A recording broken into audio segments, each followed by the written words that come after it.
अस्सलाम वालेकुम।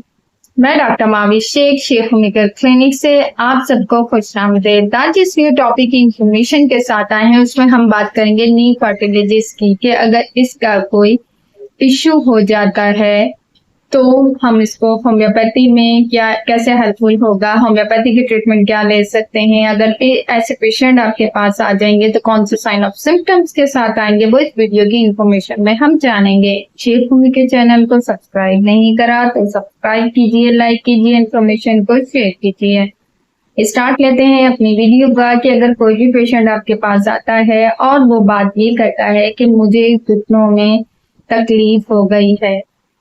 अब एक घुटनों की तकलीफ का हो जाना, घुटनों में दर्द का हो जाना, या इसमें किसी लेसदार मादे की कमी का हो जाना, या कार्टिलेजिस का इश्यू हो जाना, तो उसमें इस तरीके से हुआ कि इस पेशेंट की सबसे पहले तो हम एज देखेंगे, इसके साइन ऑफ सिम्टम्स ऐसे आएंगे कि मे बी पॉसिबल इसको स्वेलिंग भी हो सकती है, इसको आर्थराइटिस भी हो सकता है, इसको विटामिन डी की कमी भी हो सकती है, कैल्शियम डेफिशिएंसी होने की वजह से ये इश्यू होता है। बहुत सारे लोग ऐसे होते हैं कि वो डाउन स्टेइंग अपने जैसे अपनी टांगों को लटका के काम कर रहे होते हैं, जैसे कि आजकल डिजिटल वर्किंग है तो आप सबको पता है कि हमने अपने लैपटॉप पे वर्किंग करनी है तो बहुत देर तक हम 3-4 घंटे हम बैठे हुए कंटिन्यूसली वर्किंग कर रहे होते हैं। उसमें हमें फील नहीं होता कि हमें लेग्स में पेन होना शुरू हो गया है। अक्सर औकात ये हमारे बच्चों में भी देखा गया है कि टांगों की नसें खिंच रही हैं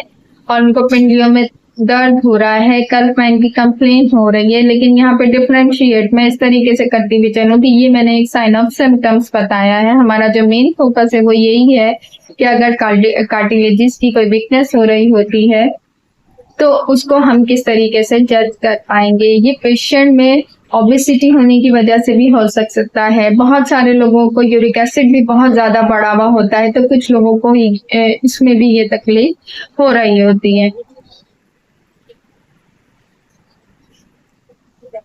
अब इसमें हम इस तरीके से बात करेंगे कि वो पेशेंट जो मोटापे का शिकार हो गए हैं, उनमें लेजीनेस बहुत ज्यादा होगी, उनका फिजिकल वर्किंग इतनी नहीं होगी, उनसे वॉकिंग नहीं करी जाएगी, तो ऐसे पेशेंट को भी फिर ये जोड़ों में दर्द हो जाता है कि जॉइंट्स पेन हो जाता है। ये तो सारे वो साइन ऑफ सिम्टम्स थे कि पेशेंट के, जैसे मैंने आपको बताया कि उनको जोड़ों में तकलीफ होता है, कार्टिलेजिस का इश्यू हो सकता है, आर्थराइटिस की तकलीफ होती है, कैल्शियम और विटामिन की डेफिशिएंसी हो सकती है, विटामिन डी की डेफिशिएंसी हो सकती है, तो इसकी वजह से ये साइन ऑफ सिम्टम्स आते हैं। अब इसको बैलेंस किस तरीके से करना है, सबसे पहले तो हमें ये देखना है नॉलेज की, जब हम इसकी केस टेकिंग कर रहे होंगे, हिस्ट्री कर रहे होंगे, हिस्ट्री ले रहे होंगे, तो हम ये देखेंगे कि पेशेंट किस एज का है, इसे कहीं कोई और मल्टीपल डिजीज तो नहीं है, इसकी रूटीन जो है वो वर्किंग क्या है, उसको मद्देनजर रखते हुए हम होम्योपैथी की तरफ आएंगे कि होम्योपैथी की कौन सी ऐसी मेडिसिन है जो कारामद है। अगर इस किस्म का पेशेंट हमारे पास आएगा तो हमारे पास कौन कौन सी अद्वियात हैं कि जो हम यूज कर सकते हैं, क्योंकि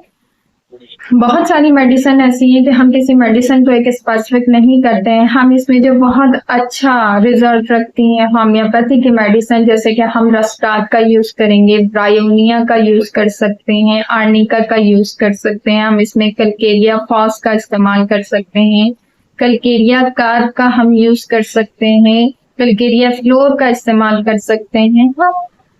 एज पर सिम्टम्स अपने पेशेंट को डील करेंगे। आर्सेनिक का भी यूज कर हो सकता है। इसमें हम आपको वो मेडिसिन बताते हैं जो एज पर सिम्टोमेटिक हम मेडिसिन को रिकमेंड करते हैं। अब इसे लो पोटेंसी में देना है, हाई पोटेंसी में देना है, तो पेशेंट की केस टेकिंग करते हुए ही हम इस पोटेंसी का इंतखाब करते हैं। इसी के साथ हम इजाजत चाहते हैं। Next video, next topic, next information के साथ मुलाकात करेंगे। डॉक्टर महाभिषेक शेख होमी कहते हैं।